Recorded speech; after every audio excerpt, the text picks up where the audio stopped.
of thanks. Gracious God, we are grateful for this privilege to join together to listen to your word, that it may give us hope and courage and direction in our lives. Bless our time together. Why did you stop right in front of his face? Yeah, I like that too. Okay. Just a quick way of explanation and apology for those of you who are waiting. I even got up here early, but when I turned on the computer, it decided it needed to update. So we've been updating for the past 10 minutes. That's why we're a little delayed on getting this started. So don't blame him, Lane. I had that problem last week too. It went on forever and I had to do all this funny stuff to get in. Now mine does that too from time to time. Usually when I'm in a hurry. Yes, that's always when it happens. We are up and running. Okay. Thank you, Matthew. That last lady that was on, she moved all the way back to Michigan. So she's coming in from Michigan. Cool. That's the neat thing about Zoom. Doesn't matter where you are. You know, you've got a computer. Everyone, we're glad you're here. Hey, Kathy. Good morning. How are you? Right. Drag Bruce here People today? in person. Yeah. Okay, good. So if you want to put yourself on mute for a second, unless you have a That question. guy on the left side. I think some of you are still not muted. You know him? All right, so today we're going to complete our study of the book of Acts, which has been an amazing journey. And we complete this study by looking at Paul's final leg of his journey to Rome. Because remember, Acts 1:8 said, Jesus said to his disciples, "You'll be my witnesses in Jerusalem, Judea, Samaria, and the uttermost parts of the world, which for this area would be Rome." And so all roads lead to Rome. Oh, Paul is going to end up in Rome at the end of our study together. But before I do that, if you have 2 Corinthians 11 out, look at verse 24. This is 2 Corinthians 11:24, where Paul talks about some of the difficulties he's experienced. And here they go. 5 times I've received from the Jews the 40 lashes minus 1. That would be 39 for those of you counting. And 3 times I was beaten with rods. Once I received a stoning. And 3 times I was shipwrecked. For a night and a day I was adrift at sea, on frequent journeys and dangers from rivers, bandits, my own people, Gentiles, the city, the wilderness, dangers at sea, dangers, etc. Danger, danger, danger. Okay, so Paul tells us that 3 times he's been shipwrecked. And one of those, he was in the water for a day and a half. Now, here's the point. The study we're going to look at today, Acts 17, he's not in the water for a day and a half. So that was a separate one, right? And we don't know about that one. Would we like to know about that one? You know, but in this one, they're going to actually kind of go ashore in Malta, and the ship is going to crack up, and they're just going to swim to shore, right? So it's a little bit different, but Paul is familiar with shipwrecks. Now, why does Paul take ships? As you all know, in Israel, here's a rule that should have been written on its entranceway to every boat if you're an Israelite. When I get into a boat, I get in trouble. That's the rule. Because you cannot find, if you get into a boat in the Bible, except for the ark, you're in trouble. The ark is the lone exception. If you get into a boat in the Bible, you're in trouble. By the way, y'all know that the ark or the boat is one symbol for the church. And if you go to the sanctuary and you look up, right, it's an upside down boat. Do you know that? No. Yeah. So the ceiling of our church is in the form of a boat, because that's one of the oldest symbols of the church. By the way, do you know what Noah said about being in the ark? This is a quote that you won't find in the Bible. But this is what he said. He says, If it weren't for the storm without, you couldn't stand the smell within. That's in Genesis 97:3. Okay. So one rule about if you're in a safe boat, it's going to stay. And smell. Yeah. Get out alive. Otherwise, if you're in a boat in the Bible, you're in trouble. Okay. Now this 27 is a contrast to the Jonah story, right? So Jonah is fleeing from God, and he doesn't want anybody on that boat to know that he is the cause of the storm.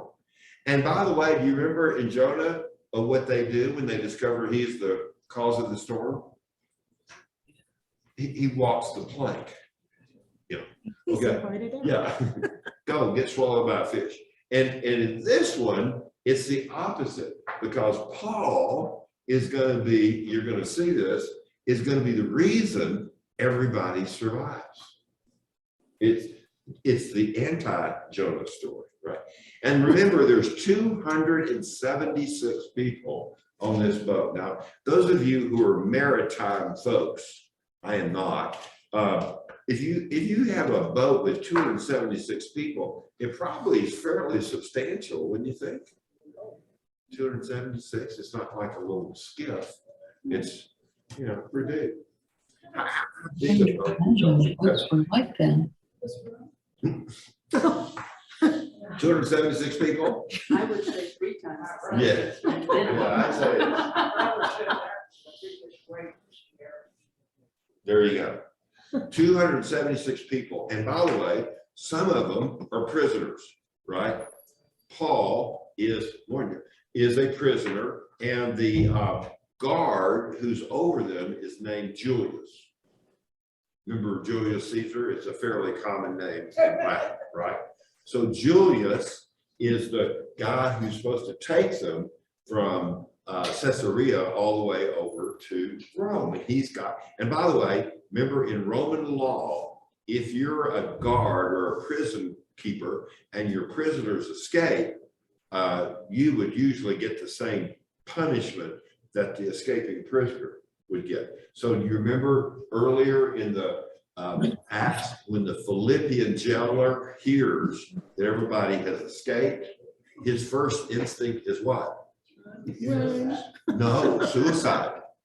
Suicide, right? So Julius is going to face this in a moment, and you'll see in the story. Okay, so chapter 27, Paul is getting on this boat, and he's with other prisoners, and he is under Julius, as I said, and one of his traveling mates, if you look at verse 2, is, is it verse 2?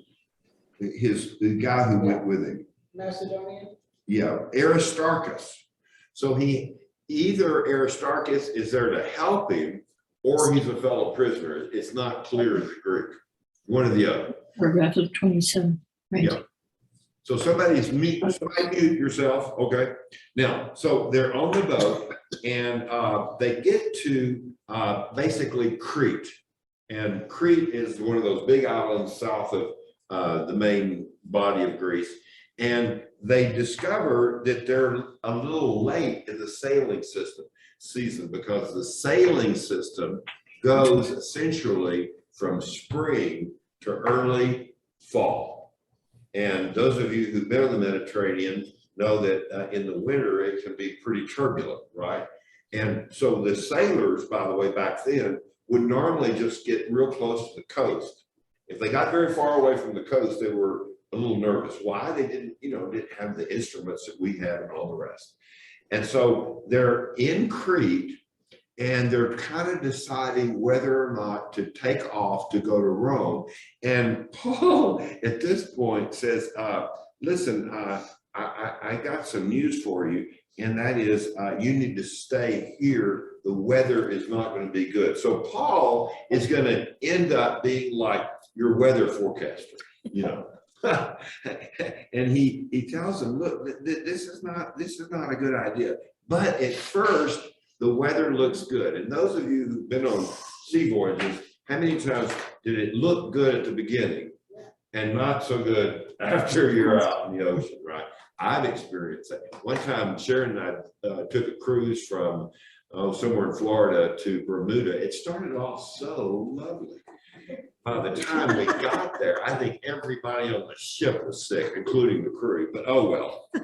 They don't give you refund for throwing up. I requested it, yeah. Can I get a throw up? No, you can't.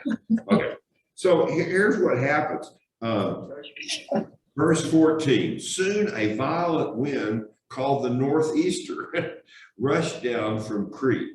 And the ship was driving, and for 14 days, it says, they're in this terrible storm. And those of you who, I've been on a couple of, but 14 days, oh my gosh, no Dramamine?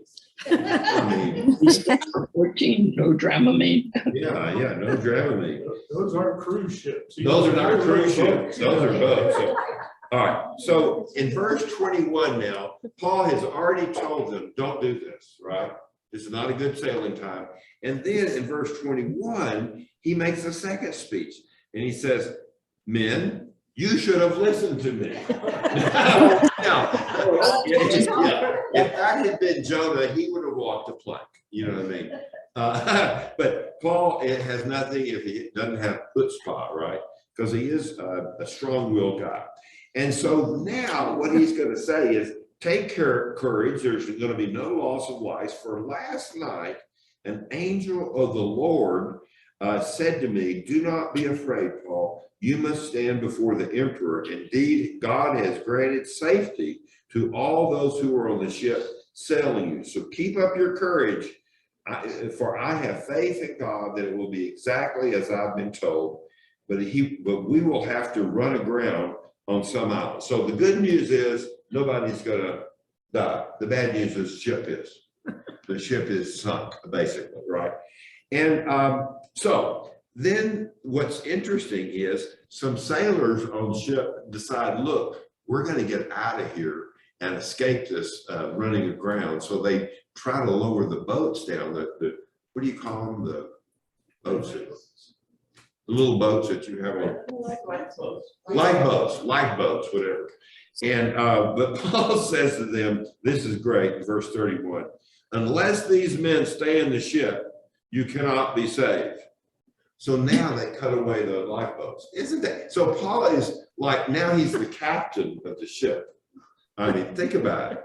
That's the role he's taking. And then, oh, there's more. In verse 33, now Paul becomes the warner that you haven't been eating well for 14 days. Now Paul takes bread and blesses it, and giving thanks to God, he broke it and began to eat. Does that sound like a little communion service there? Right there in the middle of the storm, etc. So they eat, and they're told that there are 276 of these folks. And now what they're going to do is they're going to throw out all the cargo. And by the way, remember the main cargo for these ships was grain from Egypt going up to Rome, because Rome didn't have enough food for its people, right? Okay, so now in the morning, in verse 39, they start taking these soundings. They realize they're getting closer and closer to ground. And now they prepare for the worst. And guess what? They hit a reef. And boy, the ship just falls apart. And then this is what's interesting in verse 43. The soldiers' plan was to kill the prisoners so that none might swim away and escape. But the centurion, remember Julius? Julius says, don't do that. And so everybody ends up getting to shore, swimming to shore. Not one person is lost. So when you look back at 27, on the one hand, it's an adventure story, right? It's the ship falling apart, etc. But on the other hand, it's actually Paul taking command of the situation. And oh, by the way, he's a prisoner. So this is Paul sort of becoming, in effect, the captain of the ship and the one who saves, in effect, the whole ship. Right? I don't know about you, but boy, he really sounds like a superhero in that chapter, doesn't he? right? So it is an adventure story, but really it's Paul saying, I've had a vision from God and we're all going to be saved, and hang in there. And apparently they listened to him, right? It's by the way, it's one of the few times where Paul is listened to in a way that saves their life. It's pretty amazing. Except not everybody listened. Well, I mean, the people who wanted to escape on the boat, lifeboats, they didn't, but they were forced by other people's actions to follow the plan. It's apparent that the captain somehow is listening to him because they get rid of the lifeboats, right? And they get rid of all the cargo. So the whole ship, but yeah, you're right, Diane, it's not like they immediately listened to it. In fact, remember, when they started off, he said, don't do this. But then he just made sure he told, I told you so. Well, that's why they listened the second time. Maybe so. Maybe that's it. So this is the first time. Maybe so. It wasn't the most conditional say I told you so. Yeah. Diane says, can a Christian say I told you so? Well, I suppose so. I suppose so, you know. Now, again, Diane, there's no guarantee they won't throw you over the boat. Well, I can try this. I'm sure. Just Yeah, I tried, yeah. Oh, the sweetest words. I have a dear friend who's a Presbyterian minister. She was a twin, and she said the words she always loved to say to her twin was, I told you so. Oh, so sweet, you know, so sweet. I told you so. So they get on this island, the island of Malta. He comes back. He does. He's great. He's something else. Can you read that, Art? Yeah. Oh, Art, read it. Thank you. Okay, thank you. So, has anybody here been to Malta? Anybody been to Malta? It's an amazing island, and there's a big church. No surprise, St. Paul. You know, that's really. And it's an island that sort of relishes its connection with Paul, you know, in a lot of ways. So they get on the island, and you think, okay, out of the frying pan, and now it's going to be into the fire, right? Because they get there, and it's apparently a little bit cool. It is fall, after all. By the way, how do we know it's fall? Because he refers to the, quote, fast, which is the fall Day of Atonement, which usually comes in October. And that's the only one of the festivals of Judaism that's a fast. You know, where you fast for your sins, etc. So this happens in the fall, you know, and so it's chilly when they get there. And so they're gathering around a fire, right? And when they get to a fire, guess what happens? A snake comes out and bites Paul. So everybody assumes karma, right? You know, he did something bad, so now the snakes are, you know, that's the standard way of looking at stuff, right? By the way, you remember the opposite of it in Sound of Music, where the oldest of the daughters, she falls in love with, who turns out to be a Nazi, you know, I must have done something good, you know, etc. Now everybody's assuming he must have done something bad, right? Because a snake gets it, right? And oh, remember that? A viper, yeah, a serious snake. But Paul, once again, is in charge. So he just flings it off and he keeps on talking. By the way, if you look at the longer ending of Mark 16, if you happen to want to open your Bibles, the longer ending of Mark is in a smaller case because it probably wasn't part of the original. Mark usually ends in Mark 16:8, but this is later. And Mark, the longer version, has a snake story in it. Remember that? And it says this. Let me find it here. This is the longer version of Mark.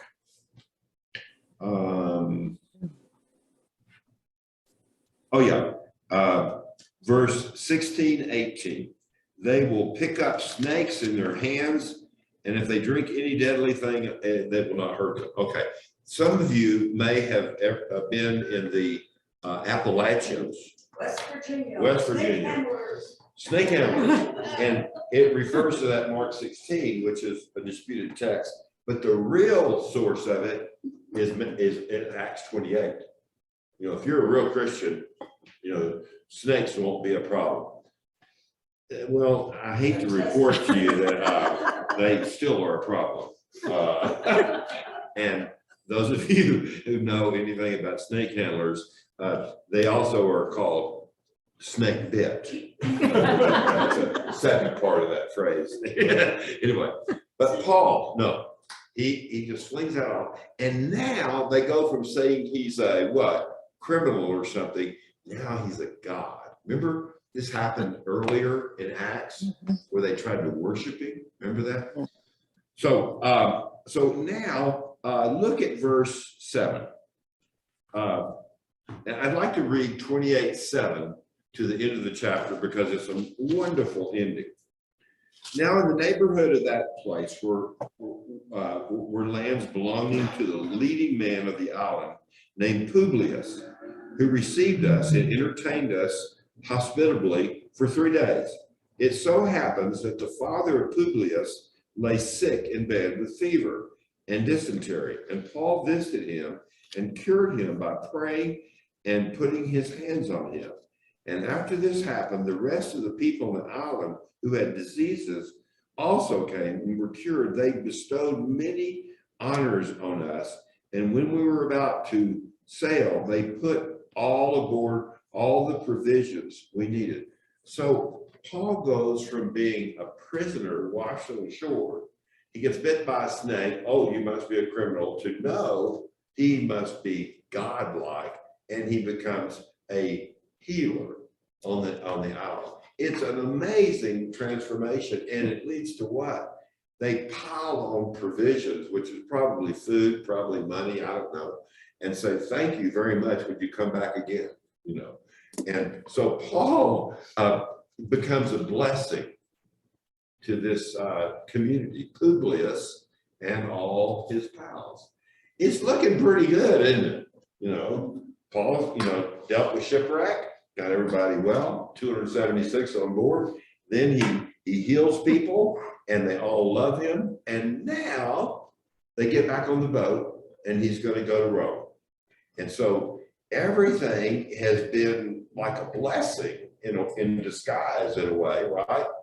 Being in chains, being on a boat with prisoners, being on this Malta. And now let's read the last part. This is a great ending of this book. 3 months later, we set sail on a ship that had wintered at the island, an Alexandrian ship with the twin brothers as its figurehead. Alexandria is where all the wheat came from, right? We put in at Syracuse and stayed there for 3 days. Then we weighed anchor and came to Rhegium.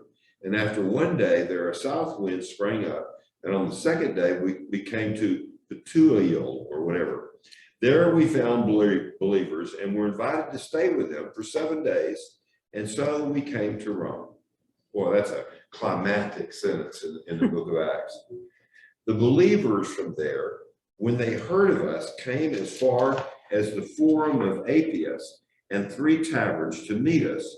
On seeing them, Paul thanked God and took courage. And when they came to Rome, Paul was allowed to live by himself with the soldier who was guarding him. You know, isn't that amazing? Yes, I'll rent a flat here and my soldier friend will stay with me. Okay.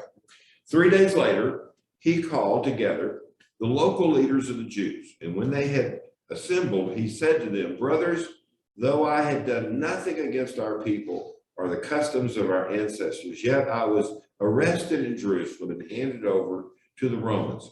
And when they examined me, the Romans wanted to release me because there was no reason for the death penalty in my case.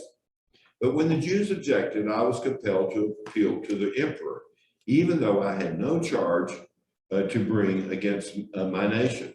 For this reason, therefore, I have asked to see you and speak with you, since it is for the sake of the hope of Israel that I am bound with this chain. Remember, he's done that many times, the hope of resurrection, etc. They replied, we have received no letters from Judea about you, and none of the brothers coming here has reported or spoken anything evil about you. But we would like to hear from you what you think. For with regard to this sect, the Christian Jewish sect, we know that everywhere it is spoken against. So after they had set a day to meet with him, the Jewish leaders came to him in his lodging in great numbers from morning until evening. Paul is capable of preaching all night and all day, right? Remember, he put Eutychus to sleep earlier. He fell out of a window. All right. He explained the matter to them, testifying to the kingdom of God and trying to convince them about Jesus, both from the law of Moses and from the prophets. Some were convinced by what he said, while others refused to believe. So they disagreed with each other. And as they were leaving, Paul made one further statement. Now, this is kind of they're leaving, and he's really trying to get their final attention. And he quotes from Isaiah 6.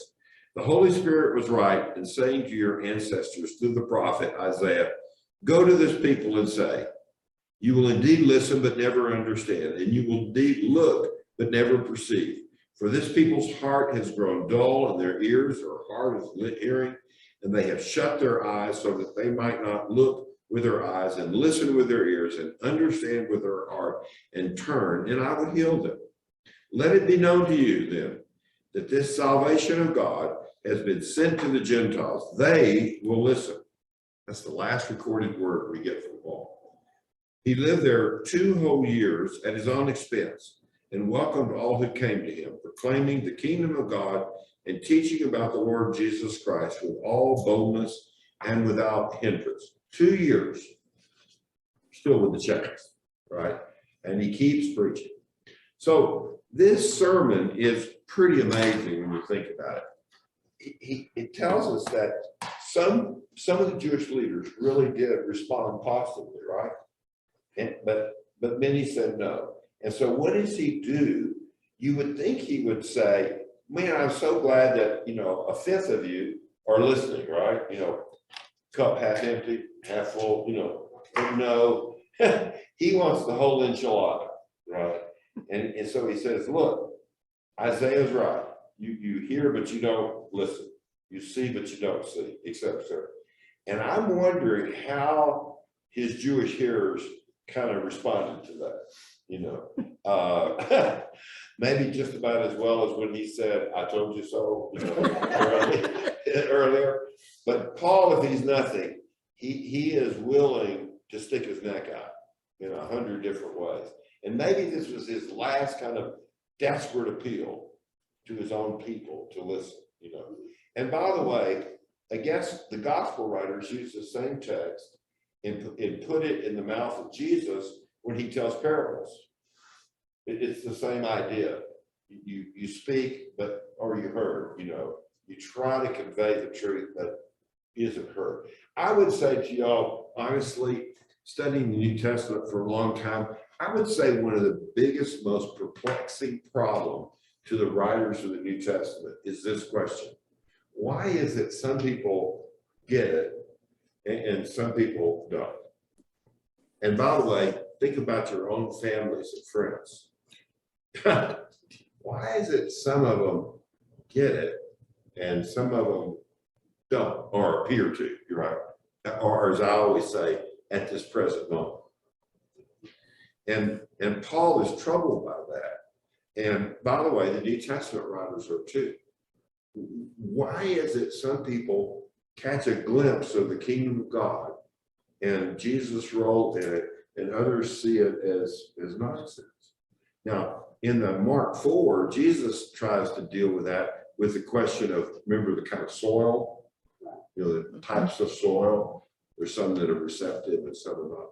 But I would say to y'all, I'm not sure I know. In all seriousness. By the way, I'm not sure why I'm receptive to the gospel some days, and some days I'm not.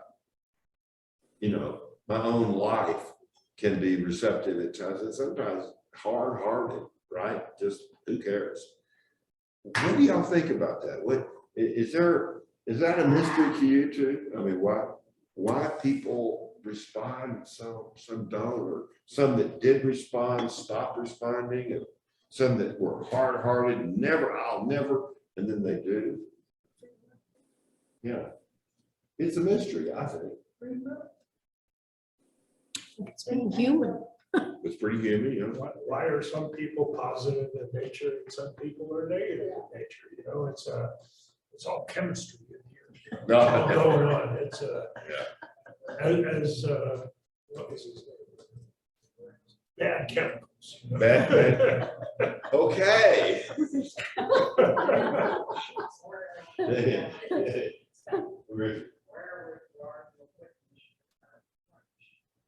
Yeah, you're witness. But I guess what I'm trying to say is when the gospel writers reflect on this, one of the things they reflect on is Judas. Well, Judas is kind of a mystery, you know. And the farther you go in the gospel tradition, by the time you get to the Gospel of John, Judas is explained as, well, he was a thief. And secondly, you know, he was basically a devil. I mean, you know what I mean? It gets kind of darker and darker over time. So that the Judas thing, oh, well, the devil made him do it, you know, more or less. That's really the Gospel of John. Earlier parts in Mark, they don't give any motive for Judas. You know, so Judas becomes kind of the, what? How can you be around Jesus and not get it at all? Do any of us really get it all together? No, that's what, yeah, right. But I think that probably the receptivity is a result of what you've experienced in life and how you hear. Mhm. And I will say something that my son goes slow, and by the time I hear what it was I said, it's nothing like what I said. Well, there you go. Right. Is that possible? Yeah. Yeah. So What? Clara, could you speak up? I didn't hear what you said. Yeah. I was just talking about the problems of communication and receptivity and how people hear things based on what they have experienced. And that's what they translate it into. And it may not be even exactly what you said. And I was just making a joke. I said at Manzano, I will say something, and when I hear it back as to what I said, it's completely different. Yeah. Telephone, you know. Yeah. So do you think you need this tension between agreeing and not agreeing to keep the dialogue going? Yeah. Because if we all agree, we no longer talk about That's right. it. You know, That's true. so it's this difference of opinion that we need to rethink it and to reprocess it and to try to understand it in a new way. And it's really, I grew up in Tennessee and I didn't realize how conservative it was until suddenly I'm reading their decisions now. Yeah. And I'm like, they call everybody there is, you know, born again Christians. Yeah. And you're like, this doesn't seem how I understand Christianity. And so it's really, I think there's always a need for dialogue going on. And there's a real temptation to not dialogue and to just throw up your hands and say, well, the heck with you, Yeah. you know, and move on. Right. But it's, I'm glad you brought that up, Diane, because the people who did respond to Paul, you know, Paul lives there 2 years. You figure some of them came back, you know, and maybe some of them who initially said no, maybe, Paul, you know, let's talk about this some more, you know. And Paul's willing to talk all day long. And all night. And the night, if you're willing to stay, you know. So he would probably grind them down by just insisting, you know. But no, I'm reading a book right now on Plato because of a class I'm giving later in the summer. And Plato's notion of dialogue or dialectic means that you try to listen to someone's position and then you try to say, well, if you look at it from this angle, maybe some of the consequences of what you're saying might not be what you want, right? Or maybe your underlying assumptions for that maybe aren't as strong as you think they are. You know, like in the world I grew up in, the underlying assumption was that the greatest Christian who ever lived, of course, was not Paul. It was Robert E. Lee. I mean, you know, right, back in Tennessee. And you start with Robert E. Lee and then, you know, maybe, you know, So I guess what I'm trying to think about is 2 years on, Paul is having, these receptions of people. And I wonder what happened. I suspect some of the initial resistance might have changed. I don't know. Or people who originally accepted it might have changed their mind too, right? Because 2 years of this. And Paul, listen, think about this. By the end of this, he will have been in custody for 4 years. Because he'd been 2 years in Caesarea, right? And now 2 years in Rome. And then it doesn't tell us what happened. Now, N.T. Wright has some theories about why Paul's fate, whatever it was, is not narrated. Isn't that a bit of a puzzle? I mean, Luke's gospel, we know what Jesus' fate was, right? We don't know, although he gives us some hints along the way. Remember when he meets with the elders of Ephesus at the island of Miletus, and he basically says to them, "You'll probably never see me again." And they weep and they beg him not to go to Jerusalem, but no. So we've gotten hints that it doesn't end that well, but it's not narrated. And N.T. Wright's suggestion is maybe one of two reasons. One is maybe he didn't know. Seems a little odd, but maybe he didn't know. The other that N.T. Wright suggests is that during those 2 years, this is an interesting theory, whoever wrote Acts was with Paul, and maybe they put together Acts during those 2 years to use as his defense when he does finally have to appear before Caesar. I don't know. I mean, I literally don't know. I'm not sure exactly when it was written. That might be a little early, because this happens, by the way, in 60. He gets to Rome about the year 60. Most scholars think that Acts was written about a generation later in that, but could be. Why do y'all think Paul's appearing before Caesar is not in the book of Acts? What do you think? Pardon? Might be the last act.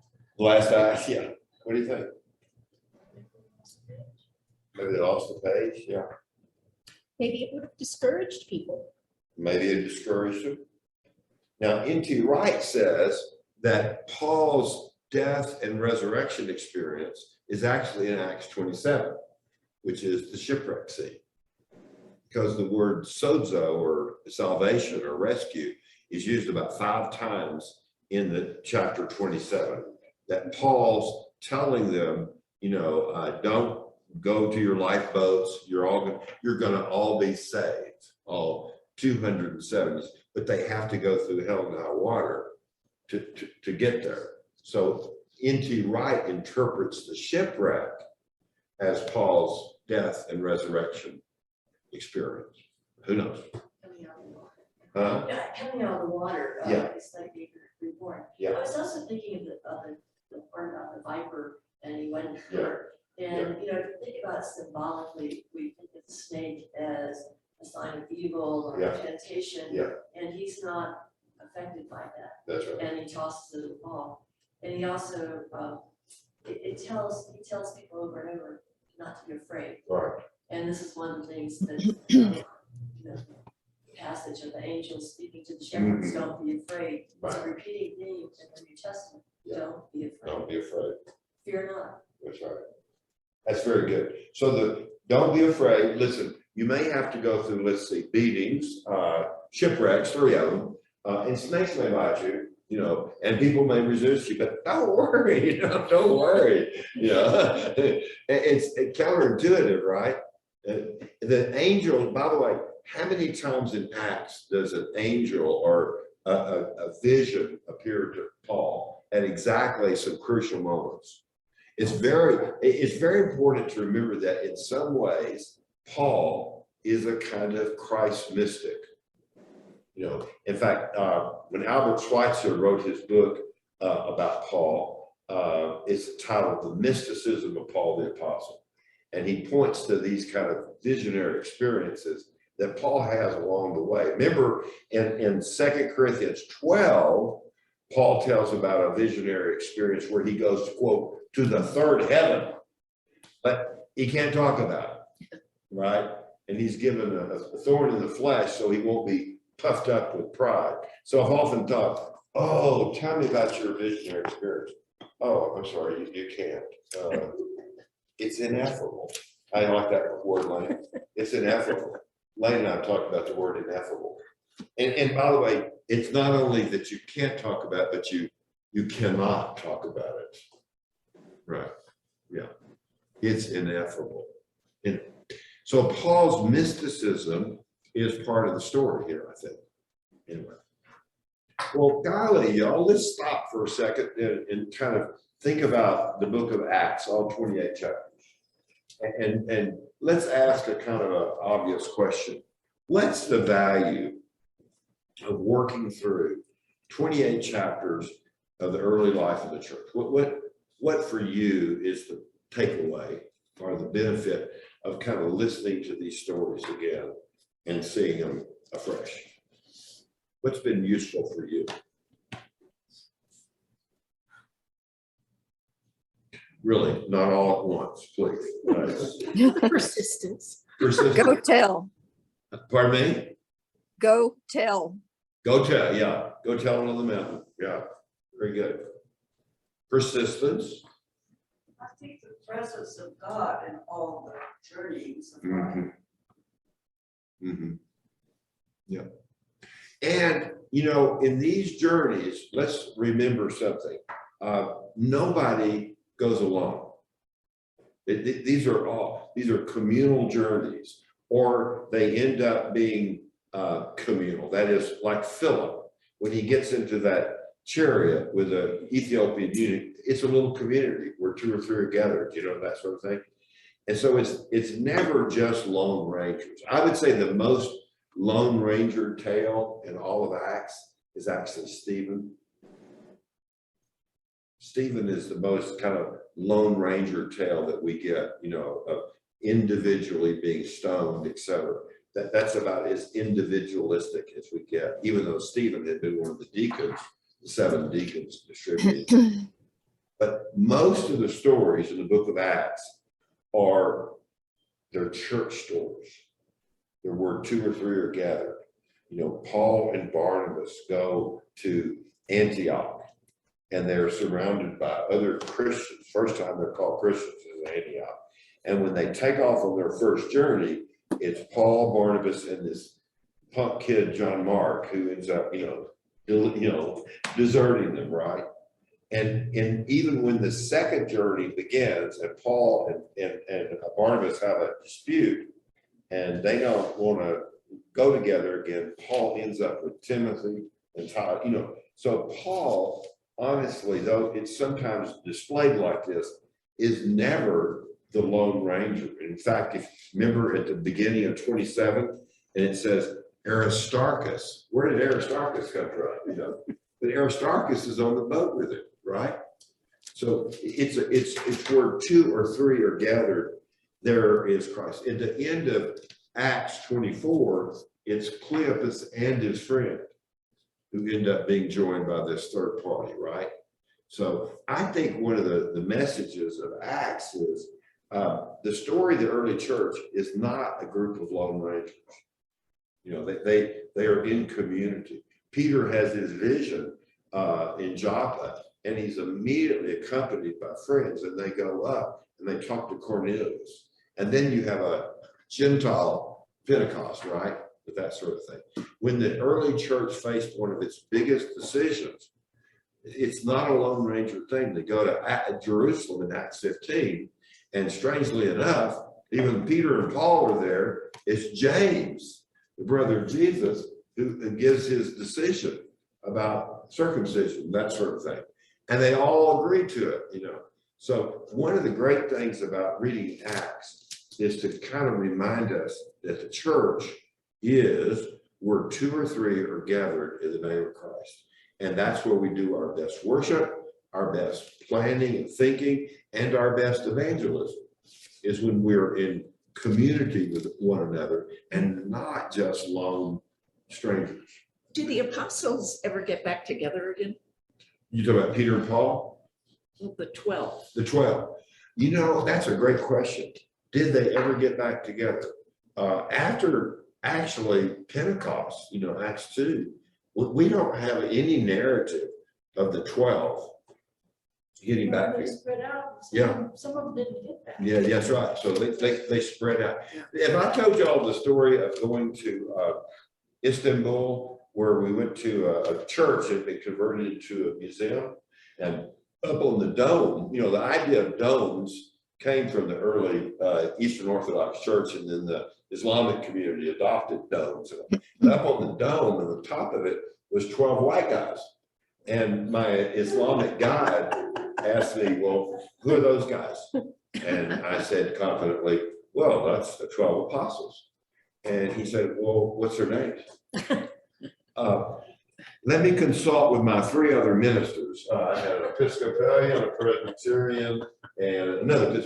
Guys, y'all remember the names of the, oh, yes.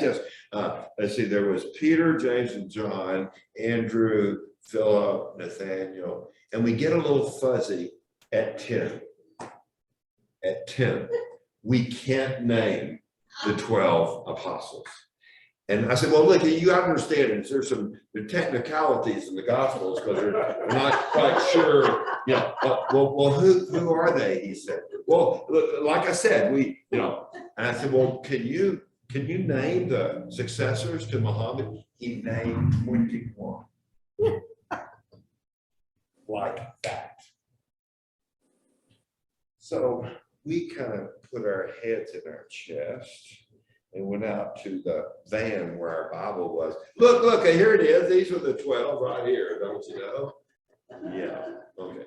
It named 21 successors to Muhammad.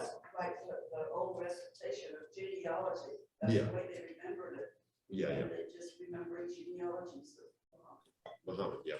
So anyway, so in this story, the 12 apostles really show up in the first 2 chapters, right? And then kind of we don't know much about them. And really, it should not be named the Acts of the Apostles. It really should be named the Acts of Peter and Paul and a couple of other guys. Yeah. One of the interesting things that came up too, as you said, this concept of community, Yeah. is that they kept moving and they developed new communities wherever they went. So it wasn't as if they took their friends, their forever friends with them as a security blanket, but there was a new community that they found and created. And it's sort of like a symbol for us in our own life as we go forward and we're in new phases or new stages, that there will be new friends who will be. Absolutely. I'm so glad you said that. When I went to Rome the first time, we went to Appian Way, and it's a fairly well-marked area. And if you read in Acts, it's so interesting. It says this on this. This is in 28:15. The believers came there when they heard of us, came as far as the Forum of Appius and 3 taverns to meet us. On seeing them, Paul thanked God and took courage. Now remember, Paul did not establish the church in Rome. It's already there. And Paul had never been to Rome until he goes there and changed. But think about this. You're coming in chains. You've been in custody for 2 years. You just got through shipwreck. And the Christian community comes out to welcome you. And by the way, Luke tells this in such a way that it should remind the reader when they read this of how the emperors were welcomed when they came to a new city. They all came out to welcome them, and Paul's in chains and he's being welcomed like an emperor into Rome, that the symbolism here is just great. Anyway, I'm thinking about how wonderful that must have felt for Paul after being in the water and snakes and all the rest. And the people come out and welcome him. So I like to think that when Paul gets to Rome, he has a Christian community that supports him, and he has a Jewish community that he keeps on reaching out to. And for 2 years, I think he never stops. I think one of the lessons for me in reading Acts is, it's kind of yours, what you were saying, persistence. If you have a sense of calling, you just keep doing it. You keep on keeping on. When I was ordained in Las Cruces, First United Presbyterian Church, I asked a minister friend of mine to preach a text from the text in the New Testament where he says, well, the old King James says, be instant in season and out of season. Out of season. So be consistent in season and out of season. And he preached on something else. But anyway. So I wrote a sermon later for myself, for my ordination. Literally. He didn't do it. So I wrote myself a sermon. And one of the things I try to remind myself is there are good times, there are bad times. You know, there are times when you're up, there are times when you're down.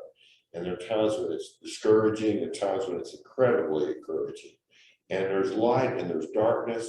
And there are times when the fires are all around, you know, northern New Mexico, and you don't know if you have a house or not, you know.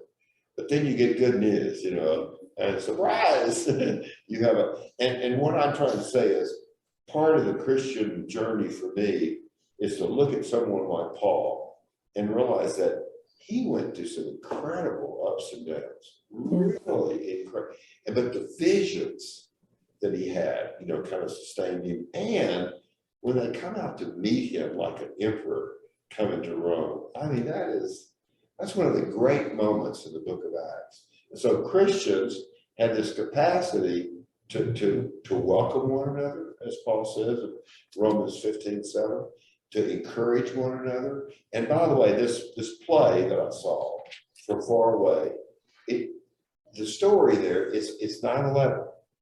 It's 9/11, and this giant Air Force base in Newfoundland that used to be used because you had to refuel. The first time I flew to Europe, I had to stop in Iceland to refuel, but there were a lot of planes that would refuel in Newfoundland. So it's a huge airport. 7,000 passengers got off of 38 planes that were grounded, and most of them were coming from Europe, you know, to the United States, but they just closed down the skies, if you remember, on 9/11. And there were about 7,000 people living in Newfoundland, right? And suddenly, the population of the island is doubled in a matter of hours. And the kind of hospitality that they offered them is stunning. It's one of the most if you see it, yeah. And the people were just amazing. And so later they have a 10-year reunion in 2011, and they're talking to each other. And one woman who was talking to a Newfoundlander says, you know, you guys are just terrible at knock-knock jokes. Says, what do you mean? He says, well, let's do a Newfoundlander knock-knock joke. And you knock and I'll be the Newfoundlander.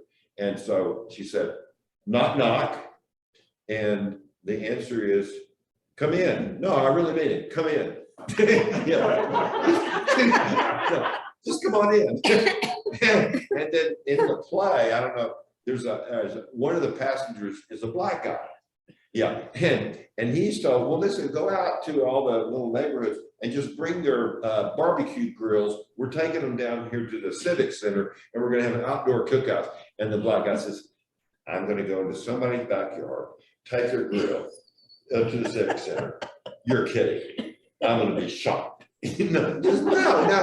So he reports that he goes in his backyard and says, hey, we need to grill. Come on in and have some tea. You know? And then take my grill. You know? He was born in. Oh, you were born in Newfoundland.